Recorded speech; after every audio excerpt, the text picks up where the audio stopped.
A very good morning, dear all. All right. Question का answer पता है? Vocabulary कराएंगे और इसका आपको उल्टा बताना है. उल्टा मीन्स एंटोनिम बताना है. क्या होगा राइट एंटोनिम? पेन मिल गया था? नहीं बेटा. ऐसा कोई रूल नहीं है. मैं वीक में एक बार करा देती हूँ. कल एक्चुअली टॉपिक खत्म हो गया था ना, तो before starting the topic I thought it should be here. Okay, so word है हमारा इवेनिसेंट. इवेनिसेंट का मतलब पहले तो ढूंढो और उसके बाद उसका उल्टा बताओ. तो मतलब क्या होगा? गेस कर लो तब तक.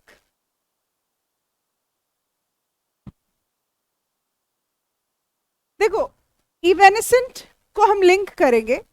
ये एक ऐसी चीज है जो बहुत जल्दी खत्म हो जाती है. मतलब जल्दी खत्म होने वाली.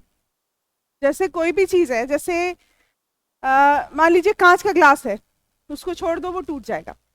ऐसे ही आपका दिमाग है. जरा देर में भूल जाते हो. सो इवेनिसेंट का मतलब होता है किसी चीज का खत्म हो जाना, लोप हो जाना.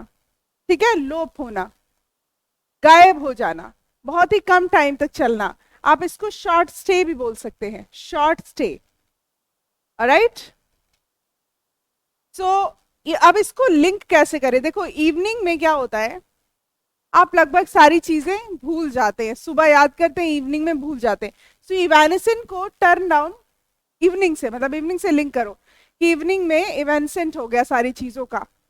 इवनिंग में सारी चीजों का इवेंसेंट हो गया. ये मैं लिंक करा रही हूँ, इसको अपनी जिंदगी से मत जोड़ लेना, हमेशा सीरियस हो जाओ.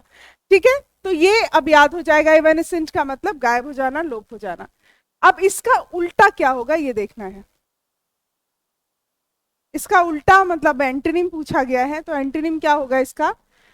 पहला ऑप्शन है परसिस्टेंट. दूसरा है परसिस्टेंट का मतलब होता है लगातार चलने वाला, मतलब स्थाई. तो ये तो हो गया लोप, तो ये हो गया इसका एंटोनिम. परसिस्टेंट इसका मतलब होता है स्थाई, स्थाई रहने वाला, रिटेन रहने वाला. तो ये हो गया इसका राइट एंटोनिम.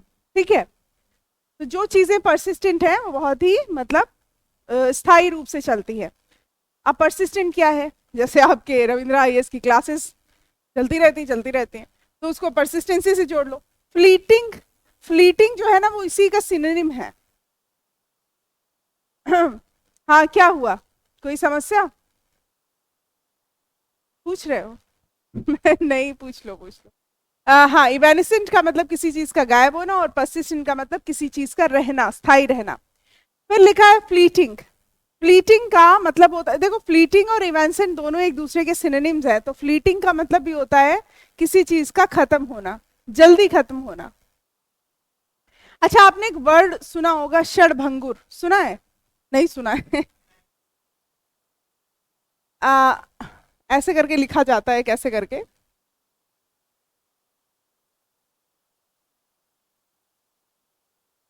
इसका मतलब होता है शॉर्ट स्टे. मतलब कोई भी चीज अगर क्षणभंगुर है तो वो इवेनिसेंट होगी, तो वो फ्लीटिंग होगी, बहुत ही जल्दी खत्म हो जाने वाली. ठीक है.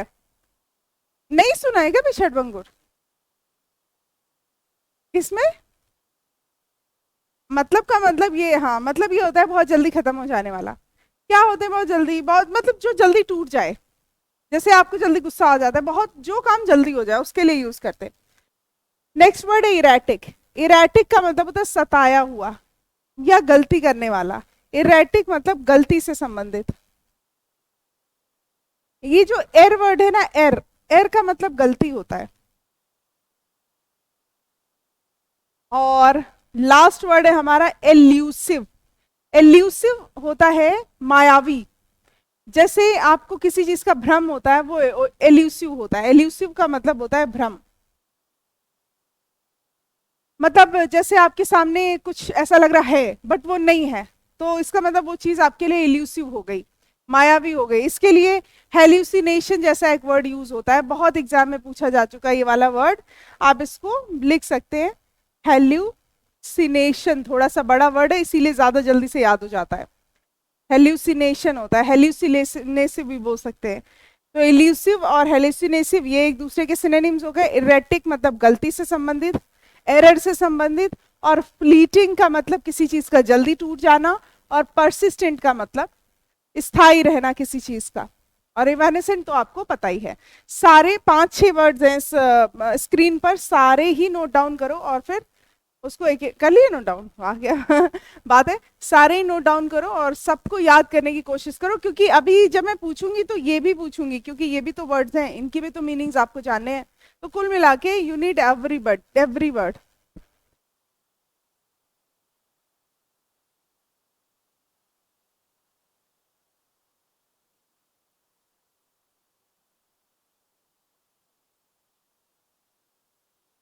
हाँ, एक एक इंग्लिश मतलब सबके लिख लिए ना, इसका नहीं लिखा। इरेटिक का भी एक इंग्लिश मतलब लिख लो, इरेगुलर, इरेगुलर। सबके एक एक इंग्लिश मतलब है। इवेनेसेंट का आपका फ्लीटिंग हो गया, परसिस्टेंट का आपका रिटेन हो गया, इरेटिक का इरेगुलर हो गया, एल्यूसिव का हेलुसिनेटिव हो गया। सबके एक एक मतलब जो है वो। डन, आगे बढ़े। वोकेबुलरी एसएससी में तो ऐसी आती है, और एग्जाम्स में तो काफी सिंपल आती है, लेकिन इसमें क्या होता है, वर्ड्स बड़े होते हैं लेकिन एक ही बार पढ़ने होते हैं। आप एक बार पढ़ेंगे आपको क्लियर हो जाएगा।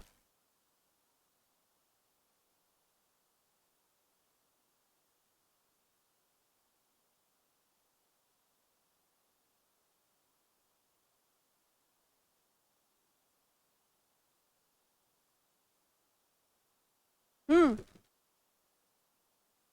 जल्दी जल्दी लिखा करो। तुम लोग क्या कर रहे हो, नींद में हो क्या अभी? आज मैं सोचा तुम लोग की छुट्टी कर दी जाए, फिर मैंने सोचा नहीं, तुम लोग बहुत मकार हो एक तो क्लास में आते नहीं हो, और ऊपर से वीक में 3 ही दिन क्लासेस लगती हैं, तो नहीं जाना चाहिए।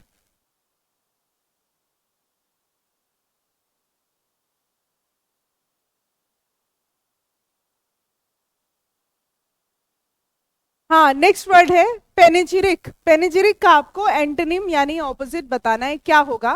पहले तो गेस कर लो, पहले अपनी किस्मत आजमाओ, उसके बाद हम आंसर बताएंगे। बताओ, नॉक्शियस, क्रिटिसिज्म, फैंटेसी और ग्रेन्योर, किस ये तुमने किस्मत आजमाई है क्या? क्या? कौन सा? क्रिटिसिज्म? अच्छा, उसने बी बताया, इसने तुमने किस्मत नहीं आजमाई, तुम्हें पता था क्या किस्मत है ये? अच्छा, किस्मत भी नहीं है। तो पता था, तुक्का मारा, वही तो किस्मत आजमाना बोलते हैं। अब तुम लोग भी तुक्का मार लो, इन दोनों ने बी पे मारा है, तुम लोग भी बी पे ही मारोगे। नालायको, तुम लोगों को कॉन्फिडेंस आ गया कहीं से वैसे बी राइट ऑप्शन है, इसकी और इसकी किस्मत मुझे लगता है काम कर जाएगी। ओके, देखो, पेनेजिरिक का मतलब होता है किसी के बारे में अच्छा बोलना। पेनेजिरिक का मतलब तारीफें करते रहना। यूलॉजी, अच्छे शब्द। देखो, अच्छे शब्द बोलना, जब आप कोई जैसे स्कूल्स में पढ़ते थे और आपके वहाँ 26 जनवरी एंड 15 अगस्त को कोई आता था तो आप बड़ी तारीफें करते थे उसकी झूठी मूठी, जबकि बंदा इतना बोरिंग होता था, फिर भी आपको तारीफ करनी पड़ती थी। उसको बोलते थे पैनेजिरिक। शुद्ध हिंदी में इसको स्तुति करना बोलते हैं। इसके लिए यूलॉजी वर्ड जो है वो फेमस है। यूलॉजी का मतलब अच्छे शब्द बोलना, ठीक है, स्तुति, स्तुति पाठ करना किसी का, ठीक है। तो वो तो हो गया पैनेजेरिक, किसी की मतलब तारीफ करना। और एक हो गया आपका उल्टा, क्रिटिसिज्म। क्रिटिसिज्म का मतलब आलोचना, आलोचना। क्रिटिसिज्म का मतलब आलोचना करना किसी चीज की। तो ये सही हो गया। अब और ऑप्शंस को देख लेते हैं। नॉक्शियस का मतलब बैड होता है, noxious that you do not like, खराब, बैड, मैलिशियस। फैंटेसी का मतलब कल्पना होता है, फैंटेसी का मतलब कल्पना, मतलब इमेजिनेशन। और ग्रैंडियोर का मतलब होता है, हाँ, शानदार, मैग्निफिसेंट, शानदार, मैग्निफिसेंट, शानदार होता है, ठीक है। तो ये पैनेजेरिक हो गया अच्छे शब्द। नॉक्शियस मतलब जो अच्छा ना हो, क्रिटिसिज्म मतलब आलोचना, फैंटेसी मतलब कल्पना, एंड ग्रैंडियोर मतलब शानदार। तो यहां पर इसका एंटोनिम पूछा है, तो criticism will be the right option, ठीक है। लिख लो सारे। सो पेनेजेरिक को आप कैसे यूलॉजी से लिंक करोगे? देखो पैन से लिंक कर सकते हैं, जनरली पैन का मतलब होता है सबके बारे में बात करना, तो यहाँ पर इन्होंने सबकी तारीफ कर डाली है, कुछ ऐसा कर लिंक करो, जैसे इवेनेसेंट को लिंक किया था वैसे ही। ठीक है, याद हो गया होगा ये, वो तो अभी पता चलेगा, थोड़ी देर में मैं पूछूंगी, देखते हैं किसको याद हुआ होगा। किस्मत अच्छी है वैसे तुम लोगों की। चलो नेक्स्ट क्वेश्चन पर आते हैं। हाँ हाँ नोट कर लो आराम से।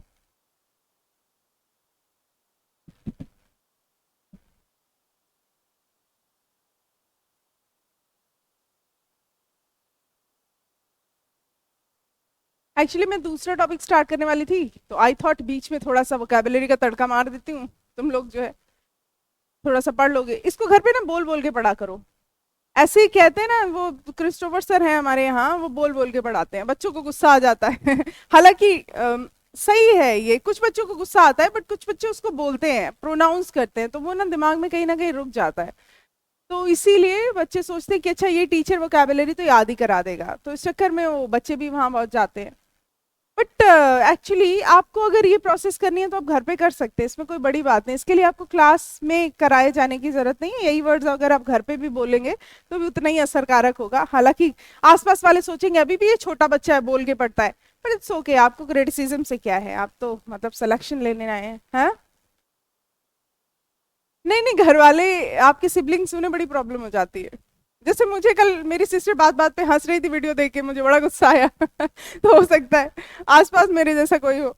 मैंने कहा क्या बार बार हंस रही है, मुझे लगा मतलब मेरे से बात करने की कोशिश करी, फिर हंस रही है। वो अपनी दुनिया में मस्त थी, मैं चिढ़ गई। ओके नेक्स्ट है सैंक्चुरी। सैंक्चुरी का सिनोनिम बताना है आपको। सैंक्चुरी सबको पता होता है जनरली क्या होता है, हैं? अभयारण्य होता है यहाँ पे, जहाँ पे एनिमल्स और बर्ड्स रखे जाते हैं, वो सैंक्चुरी होता है, इसको हिंदी में उद्यान कहते हैं। और इसका क्वेश्चन ऐसे भी आता है, where the birds and the animals are kept, मतलब ये क्वेश्चन वन वर्ड्स में भी आ सकता है, where the birds and animals are kept. कभी गए हो? मैं बहुत बार गई हूँ, लेकिन वहां पे मेरे को मतलब सैंक्चुरी का मतलब, जब मैं सैंक्चुरी के माइंड में आता है तो पेड़ पौधे और बड़े बड़े मतलब पेड़ आते हैं, ट्रीज आते हैं, क्योंकि इतने सारे ट्रीज होते हैं सैंक्चुरीज में। अच्छा इसके लिए सिनोनिम इसका बताना है, तो ये हो जाएगा आपका शेल्टर। शेल्टर हो जाएगा, शेल्टर का मतलब ही शरण होता है, शेल्टर का मतलब ही ऐसा place, shelter is also a place जहां पर रहते हैं वहां। अच्छा शेल्टर में क्या एनिमल भी रहते हैं, कैटल भी रहता है, बर्ड्स भी रहते हैं, शेल्टर में बहुत सारे लोग, मतलब ह्यूमन बीइंग को भी शेल्टर में कभी कभी डाल दिया जाता है, पर शेल्टर ह्यूमन बीइंग के लिए स्पेशली नहीं बनाया जाता, ये हमेशा याद रखो। शेल्टर का मतलब शरण होता है, बट ये ह्यूमन बीइंग के लिए स्पेशली नहीं बना। अगर ह्यूमन बीइंग्स को कहीं रखा जाएगा तो उसे असाइलम बोलेंगे। अभी ये भी क्वेश्चन आएगा, और तुम लोग के माइंड में असाइलम का मतलब सिर्फ पागल खाना होता है, नहीं, असाइलम का मतलब है, हाँ वो मेंटल असाइलम होता है। Exactly he is right, mental asylum होता है जिसमें पागल लोग रखे जाते हैं। अरे ये जो है इसका काम लग गया। चलो मैं सैंक्चुरी के का जो सिनोनिम है वो शेल्टर है, दोनों का मतलब शरणागृह होता है जनरली। मैस्ट, मैस्ट कभी सुना है? ऐसा लग रहा है कि मस्ट की स्पेलिंग गलत कर दी हो, है ना? मैस्ट का मतलब होता है पोल, खंबा, खंबा इट्स पोल। केज का मतलब पिंजरा,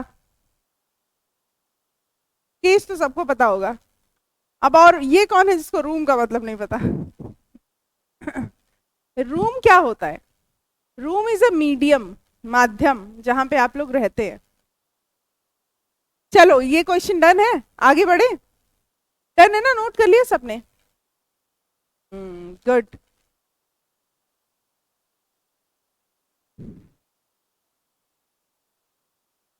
कभी कभी लोग चाहते हैं इंग्लिश की क्लास में आना। कल मैंने मतलब एक दो स्टूडेंट्स बोले कि मैम मैं चाहता बहुत हूँ कि आपसे इंग्लिश पढूं, लेकिन आंख नहीं खुलती। सुबह मतलब मेरे कुछ स्टूडेंट्स हैं, दे वांट टू कम, उन्होंने पूछा कि मैम किस टाइम पढ़ाते हैं, मैंने कह दिया सुबह 8:30 बजे। अब सबकी इच्छा खत्म अंग्रेजी पढ़ने की। अगर यही बैच शाम को लगा रही होती ना तो कुछ कहानी अलग होती, क्योंकि पता है इंग्लिश आपको जगा नहीं सकती, मुझे ऐसा लगा है। ये तो आप लोग आ रहे हो, आपको सिलेक्शन की भूख है तो इसलिए आ रहे हो, पता नहीं कैसे। ऑफ का क्या मतलब होता है? यहाँ पर लिखा हीट, पेशेंस, वंडर, एक्सपेक्टेशन। क्या बताया बेटा? वंडर? नहीं, मैंने वंडर का, डरो मत, तुमने सही बताया। ऑफ का मतलब होता है आश्चर्यचकित होना, सरप्राइज्ड होना, तो इसका सिनोनिम वंडर ही होगा। ऑफ का मतलब होता है आश्चर्यचकित होना, आश्चर्यचकित होना। So that would be wonder, है ना? वंडर का मतलब भी आश्चर्यचकित होना। बाकी तो सबके मतलब पता है ना, हीट है, पेशेंस है, एक्सपेक्टेशन है। अच्छा, ऑफ को यूज कैसे करोगे? ऑफ इज अ वर्ब, ये वर्ब है। जैसे वर्ब को यूज करते हैं वैसे ही यूज करेंगे। इससे जुड़ा हुआ एक वर्ड और बोला जाता है, ऑफ स्ट्रक। लेकिन ये जो ऑफ है, इसको ऐसे भी, ही मेड मी ऑफ, उसने मुझे आश्चर्यचकित कर दिया। मतलब बहुत तरीके हैं इसको यूज करने के। जहां पे भी वर्ब का यूज हो जाएगा वहां पर यूज हो जाएगा, ऐसा कुछ नहीं है। मैं तो ये कह रही थी कि मतलब you should use each and every sentence what ever you speak, जिससे कि आपको थोड़ा सा लगे कि हाँ ये कहीं पढ़ा है। हीट का मतलब पता है, पेशेंस मतलब धैर्य, और एक्सपेक्टेशन का मतलब अभिलाषाएं। ओके। पोटेंट क्या होता है?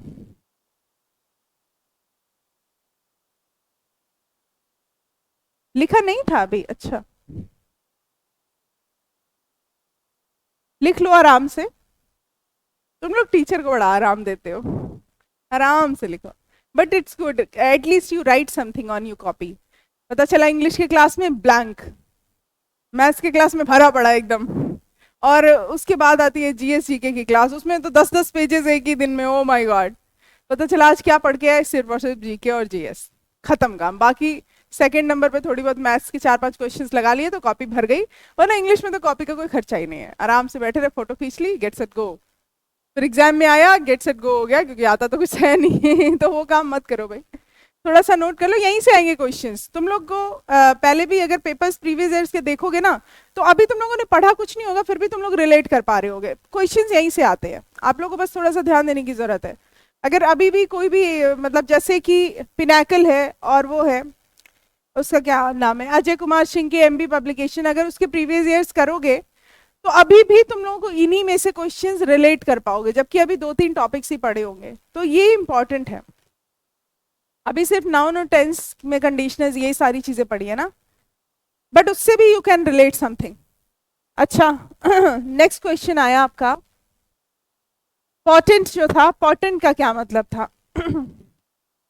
पोटेंट का एक्चुअली एंटोनी बताना है, and yes you are right. Potent का मतलब होता है स्ट्रांग, और if it is strong, strong होता है स्ट्रांग। सोचो, स्ट्रांग का मतलब पावरफुल, पावरफुल का मतलब शक्तिमान, शक्तिशाली। गंगाधर ही शक्तिमान है, तो गंगाधर तो ऑप्शन में ही नहीं है, बताओ क्या सिनोनिम बताओगे? अच्छा, एंटोनिम पूछा है, शक्तिशाली हो गया। ओके, सो अब ये शक्तिशाली है तो वीक नहीं दिख रहा तुम लोगों को, कमजोर। सी ऑप्शन, सी ऑप्शन बताया नहीं किसी ने? बता दिया था? अच्छा, वीक का सबने बता दिया, अच्छी बात है। वीक का मतलब होता है क्या? कमजोर। ओके, फ्रेजाइल का मतलब, व्हाट इज फ्रेजाइल? फ्रेजाइल नहीं समझते? अभी जो जो चीजें बहुत जल्दी टूट जाती हैं, वो क्षणभंगुर का एक सिनोनिम फ्रेजाइल भी है। आपने वो जो मतलब कार्टन्स आते हैं उस पे लिखा होता है फ्रेजाइल, इजी टू हैंडल, मतलब जिसमें कांच की चीजें रखी होती हैं, वो फ्रेजाइल होता है। फ्रेजाइल का मतलब भी जल्दी टूटने वाला होता है, जल्दी टूटने वाला। इन कह रहा दिल, दिल किसी किसी का बड़ा फ्रेजाइल होता है, कहते हैं मेरा हार्ट बड़ा फ्रेजाइल है, मेरे से कायदे से पेश आना, it's very difficult to handle because it's fragile. मतलब अगर आप अच्छे इंग्लिश बोलते हैं तो you can use this word, या इट्स अप्रोप्रिएट। इनएफिशिएंट मतलब अपर्याप्त, इनएफिशिएंट मतलब अपर्याप्त, और सॉफ्ट का मतलब कोमल। ये तो जनरल यूज करने जाने वाले वर्ड्स हैं। अच्छा, पोटेंट को अगर यूज करें सेंटेंस में, पोटेंट एक्चुअली एक एडजेक्टिव है, कैसे यूज करेंगे? God is potent in our life, God is potent. छोटे बच्चों की तरह सेंटेंस बना लो। we have to make our mind potent so that we could qualify some exams. We have to make our heart potent so that it can bear so many things at a time. Potent के बहुत सारे usage हैं, सबको आपको potent ही बनाना है, सर्वशक्तिमान ही बनाना है. Right down and will jump to the next slide. लिख लिया? Very quick, very nice. ये ऑमनी ऑमनी पोटेंट करके आपने सुना है word? Omnipotent, omnipresent. God के लिए ऑमनीशिएंट, गॉड के लिए बोलते हैं god is omniscient, omnipotent and omnipresent. सर्वशक्तिमान है, सर्वज्ञानी है, सर्वशक्तिशाली है, ऐसे करके. कभी नहीं सुना? भगवान के बारे में कुछ सुना है? अच्छा, नई पीढ़ी. अच्छा, इसमें आंसर ही लिख दिया है, ये बहुत गलत बात है. अब इसमें क्या कर सकते हैं, बता सकते हैं तुम लोगों को. अकॉर्ड का मतलब क्या होता है, इसका करना क्या है? अच्छा, इसका भी एंटोनिम ही बताना है. एंटोनिम बताना है अकॉर्ड का. अकॉर्ड का मतलब होता है सहमत होना. ठीक है, अकॉर्ड का मतलब सहमत. जैसे ही आप कहते हैं अकॉर्डिंग टू मी, मेरे अनुसार, मतलब मुझसे सहमत हो, तो उसी का आधा तोड़ के इन्होंने वर्ब बना दिया अकॉर्ड, सहमत होना. I want to accord. क्या ऑप्शन भी? हाँ हाँ, वही तो मैं कह रही हूं, तुमने अभी देखा. कितना ईमानदार हो तुम. अकॉर्ड का मतलब होता है सहमत होना, और इसका एंटोनिम हो जाएगा डिसएग्रीमेंट, मतलब असहमत. असहमति. आंसर पहले ही लिखा था, तभी तो मैंने पूछा नहीं. हाँ, नहीं नहीं, आंसर डिस्कस ये कुछ नहीं है, ये तो मतलब मतलब ये कह रहे हैं आंसर को अब डिस्कस करेंगे. हाँ, आंसर भी है. आंसर डिस्कस वो जब कॉपी पेस्ट करते हैं ना, तो बीच में आ जाता है, वो हो जाता है वहां पे. अकॉर्ड का मतलब सहमत होना, तो मैंने कहा I want to accord to your words, मैं आपके वर्ड से सहमत होना चाहती हूँ. अकॉर्ड के साथ प्रपोजिशन टू लगती है, तो अकॉर्ड विद नहीं कहते. जैसे मैं अगर आपसे सहमत हूँ, तो मैंने कहा कि I want to accord to you बोलूंगी, अकॉर्ड विद यू नहीं बोलूंगी. सहमत होना, ठीक है. डिसरेस्पेक्ट सबको पता है. कंफॉर्मिटी, के अनुसार होना. कंफॉर्मिटी मतलब के अनुसार, मतलब वो लगभग उसी का सिनोनिम है. और वेलकम का मतलब स्वागत. तो डी ऑप्शन, बी ऑप्शन जो है, बी, वो सही है.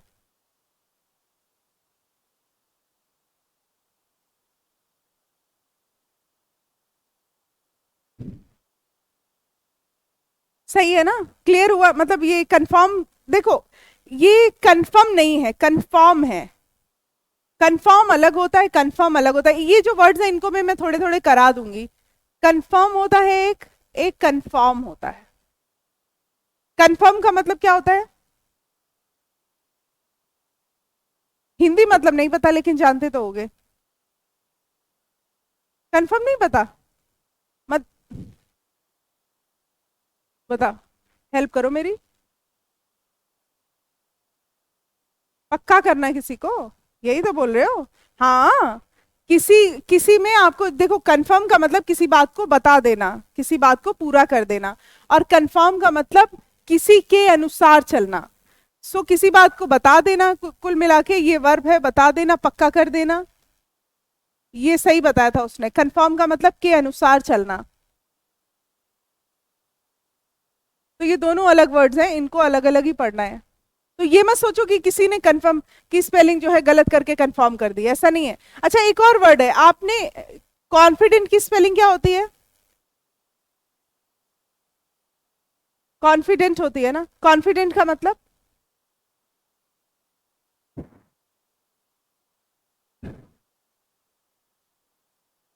कॉन्फिडेंट का शुद्ध हिंदी मतलब नहीं आ रहा तुम्हें? वो तो सेल्फ कॉन्फिडेंट, कॉन्फिडेंस होता है. सही है, कॉन्फिडेंट. बंदा हाँ, विश्वासी ही है. और दूसरा है कॉन्फिडेंट. कॉन्फिडेंट का देखो, अब कॉन्फिडेंट का मतलब होता है विश्वास, ठीक है. और कॉन्फिडेंट जो लिखा होता है, इसका मतलब होता है क्लोज फ्रेंड. क्लोज फ्रेंड मतलब जो आपका बहुत अच्छा मित्र होता है, उसको बोलते हैं. जब मैंने सबसे पहले ये वर्ड देखा था तो मैंने कहा था बताओ इतने समझदार लोग हैं और कॉन्फिडेंट की स्पेलिंग नहीं आती तो ये ऐसी गलती नहीं है, ये अलग वर्ड है, ये अलग वर्ड है, कॉन्फिडेंट, कॉन्फिडेंस। तो ये भी याद रखो, पता चला कहीं भी तुम लोगों से टकरा जाए, तुम लोगों ये तो क्वेश्चन में स्पेलिंग ही गलत आ गई। कई बार ऐसा होता है जब लगता है कि स्पेलिंग ही गलत पूछती।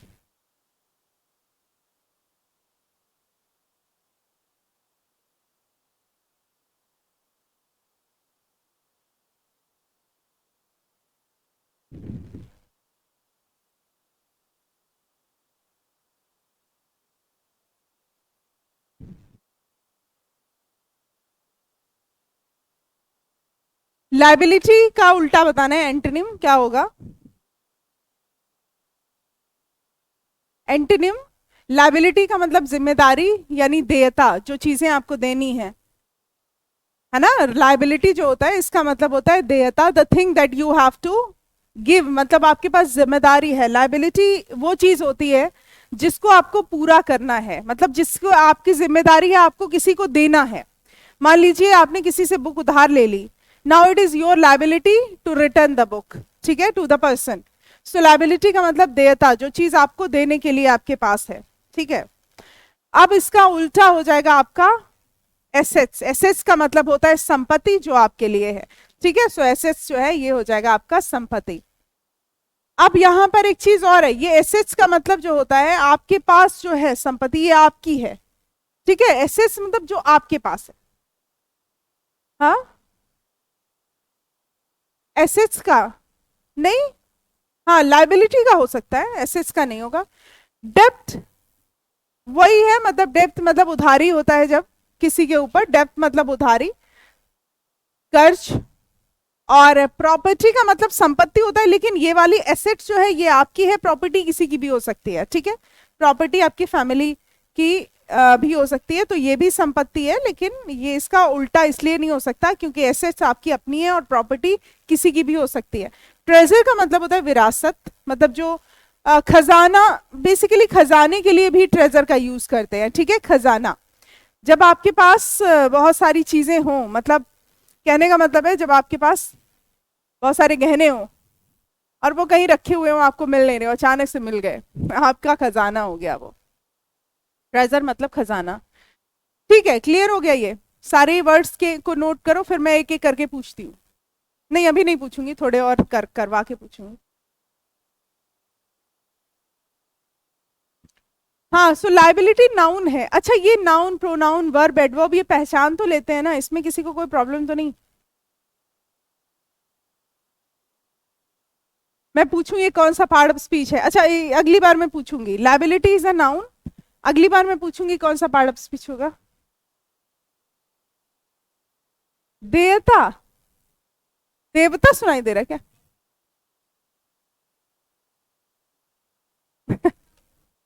देवता या अच्छा नहीं बना?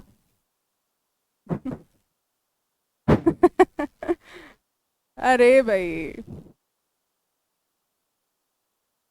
पा लग रहा था, हाँ। वो मेरी राइटिंग इतनी गंदी है वो तुम्हारी गलती नहीं है। You are 100% innocent in this case. अरे ढूंढो ना।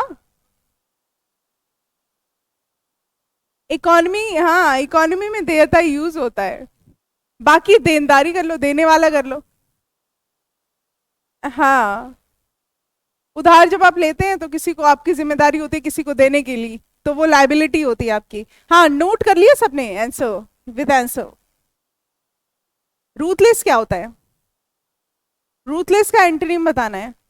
एंटोनिम डाल लेना अपनी कॉपी पर कि एंटोनिम ही बताना है, पता चला थोड़े दिनों बाद तुमने दोबारा इसे पढ़ा तो सिनोनिम में पढ़ गए और फिर जब एग्जाम में आया तो एंटोनिम में पूछ लिया गया, तो तुम्हारे दिमाग का क्या होगा, एकदम गोला बन जाएगा। ठीक है, रूथलेस का मतलब होता है जिसके अंदर दया नहीं हो, दया ना रखने वाला, बदतमीज। रूथलेस का मतलब होता है बदतमीज। अच्छा देखो, बदतमीज कितना गंदा लग रहा है, इंग्लिश में रूथलेस है, बताओ। अब एक तरफ बदतमीज है, दूसरा कंपैशनेट है बेटा इसका। एक तो बदतमीज है जिसके अंदर पिटी नहीं है, देखो रूथलेस का मतलब होता है नो पिटी, जिसके अंदर दया नहीं होती। ठीक है, तो यहाँ पर दो चार देखो, दो वर्ड्स एक जैसे ही हैं, तो यहाँ पर जो राइट ऑप्शन है वो कंपैशनेट है। कंपैशनेट का मतलब होता है दया रखने वाला, दया रखने वाला। अच्छा, अब एक बात बताओ, इसका पार्ट ऑफ स्पीच क्या होगा रूथलेस का? ऑप्शन देती हूँ, ऑप्शन देती हूँ। अच्छा, पहले से ही पता है। Ruthless is an adjective. जैसे मैंने आपसे कहा कि तुम बड़े रूथलेस इंसान हो, you are a ruthless person. So person को डिफाइन करने के लिए हमारा रूथलेस आया, तो ruthless is an adjective. Okay, so compassionate मतलब दया रखने वाला, सो कंपैशनेट इसका सिनोनिम हो जाएगा। इसका सॉरी, सिनोनिम नहीं, एंटोनिम, उल्टा एंटोनिम यानी ऑपोजिट हो जाएगा। पता चला एक बार मुंह से गलत निकला, 100 बार सही निकला, तो एक बार गलत वाला तुम लोग दिमाग में घुस जाएगा और दोबारा मुझसे कहोगे मैम आपने तो ये बोला था, रिकॉर्ड करके रख लिया मैंने। तो बहुत खतरनाक होते हैं ये वाले लोग। मलिशियस मतलब बेकार, मलिशियस का मतलब भी बुरा। ग्रेशियस मतलब ग्रेसफुल, शानदार, प्रेशियस अच्छा, उदार। जेनरस का मतलब होता है काइंड, काइंड हार्टेड जो होते हैं ना, उदार। जेनरस, जैसे आप बहुत जेनरस हैं, आप सारे बड़े जेनरस हैं। सुबह बेटा आप पहली बार दिखाई दे रहे हैं आज, बीच वाले, हाँ। नहीं, रोज आते हो? अच्छा, वहां पे बैठे पहली बार दिखाई दे रहे हैं।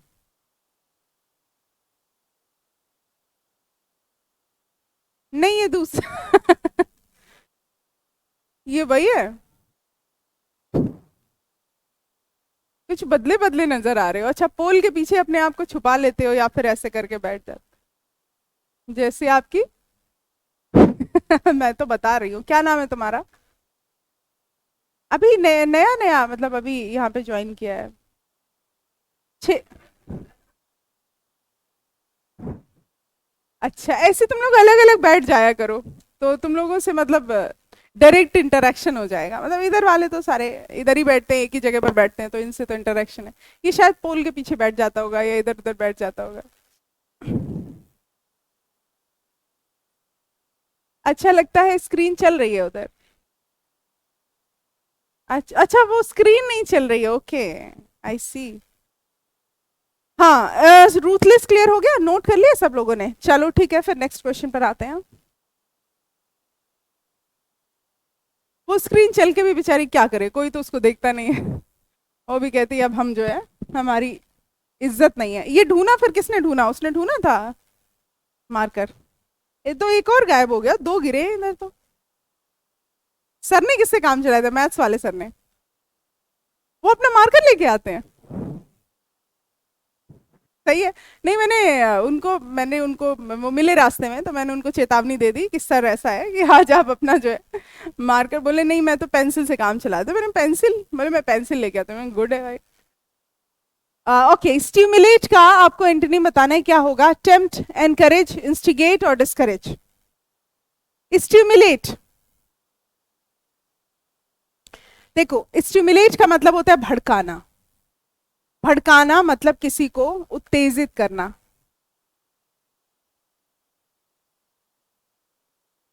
और एक हो गया है आप किसी को भड़का, जैसे आप किसी को स्टिमुलेट कर रहे हो।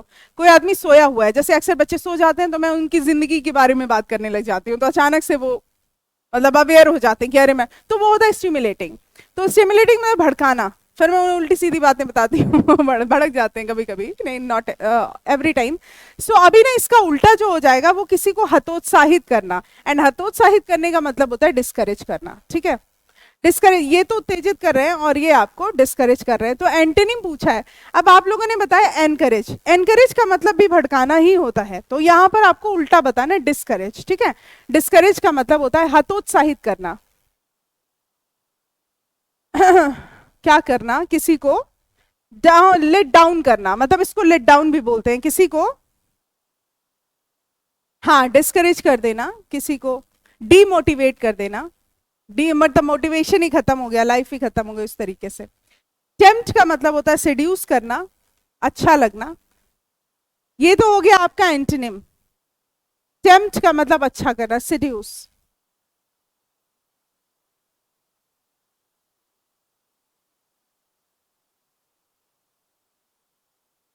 अच्छा लगना बेसिकली। और एनकरेज और इंस्टिगेट इन दोनों का मतलब होता है किसी को भड़काना, किसी को प्रोत्साहित करना।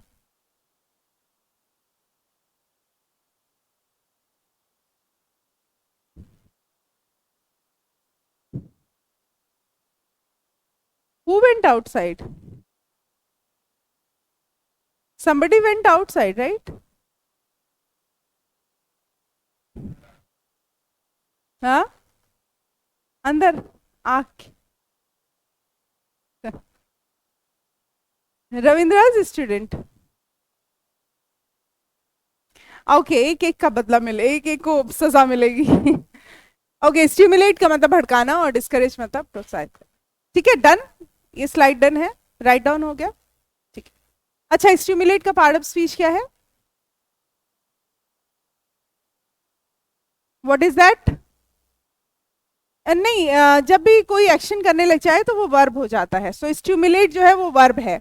इसको जब यूज करेंगे तो will use it as verb. जैसे आपने कहा कि you guys are stimulating my powers, stimulating my knowledge, stimulating my mind, उस तरीके से। सो स्टिमुलेट का मतलब भड़काना, डिस्करेज मतलब हतोत्साहित करना। ओके, सो शैल आई?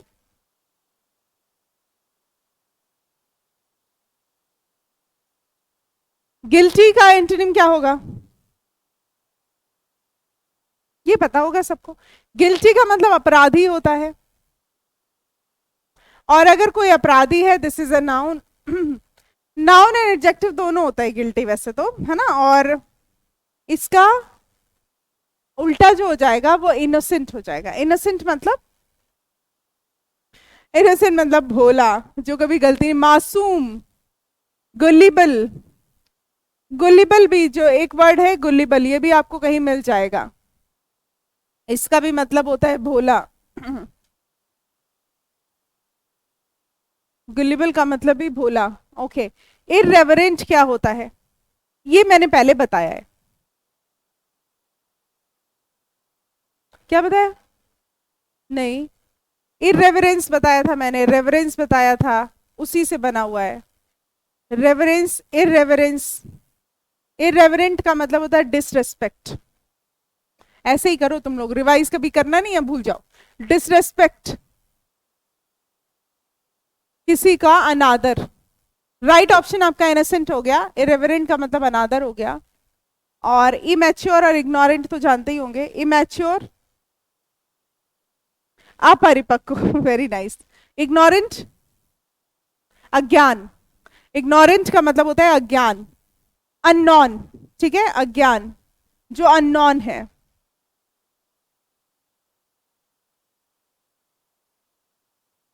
इग्नोरेंट, ऐसे लोग भी इग्नोरेंस दिखाते हैं जिसको मतलब पता होता है लेकिन छुपाते हैं। मतलब पता सब होता है लेकिन वो इग्नोरेंस दिखाते हैं चीजों में, अज्ञान है जैसे वो, अनअवेयर हैं चीजों, वो इग्नोरेंट होते हैं। They are unaware of the things.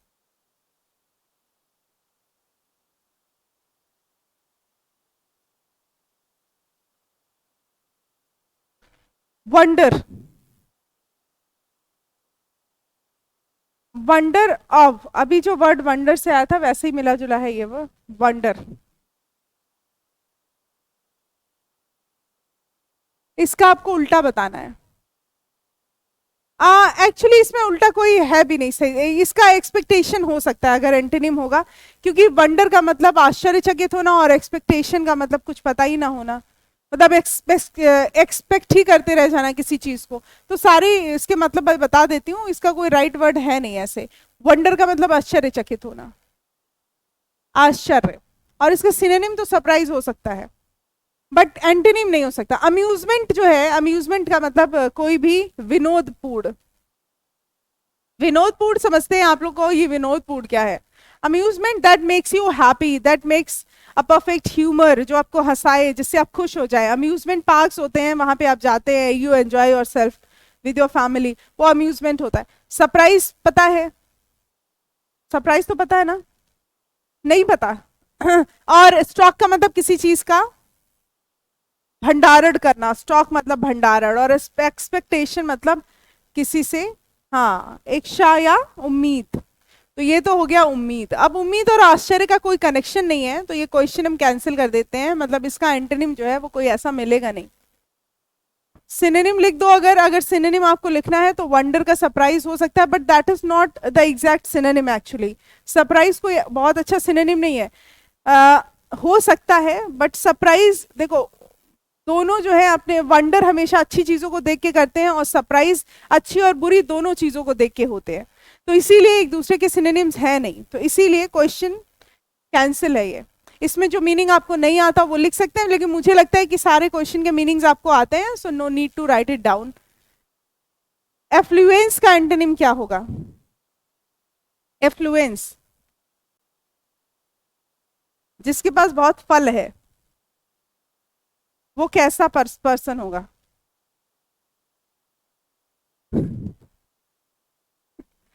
अरे फल का मतलब सिर्फ खाने पीने वाले फ्रूट्स थोड़ी ना, फल का मतलब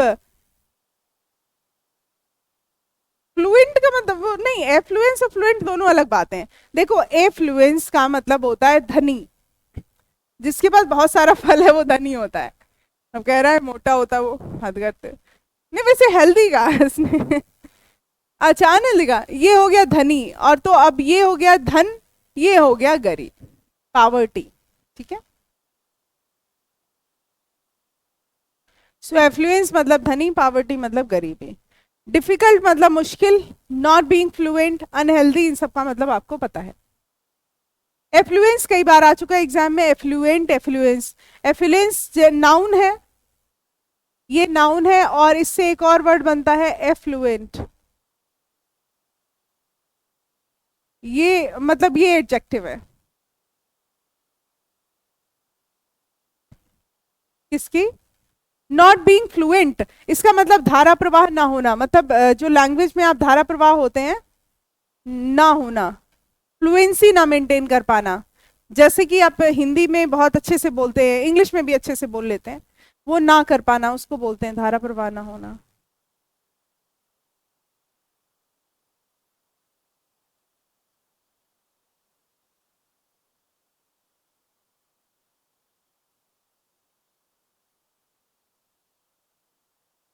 डन है ये।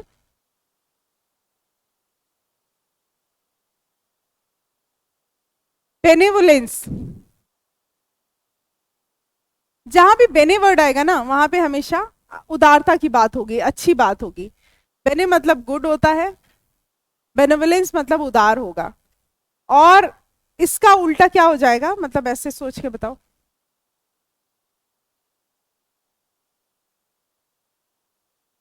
नहीं,